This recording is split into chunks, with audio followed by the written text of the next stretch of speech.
gönlerde yeşil baş solalar bende. Aman ala göz, yaman ala göz, ay gözlerime göğe.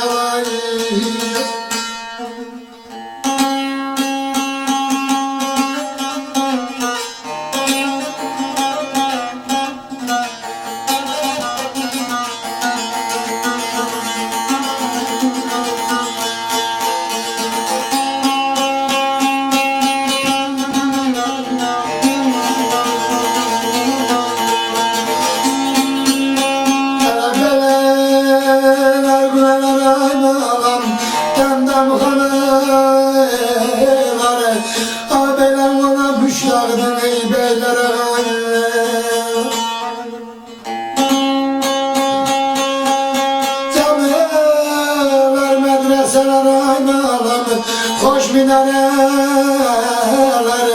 habire cennete okşayan binalar bende.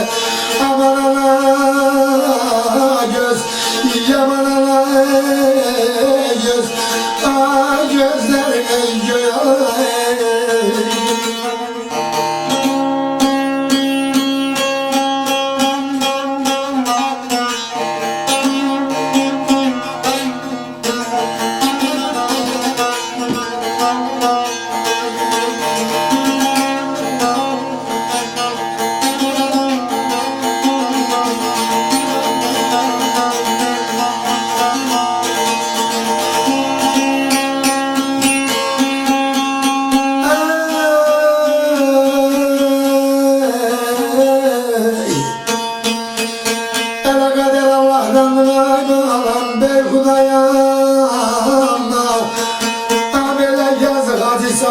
Derdi yok sanırım.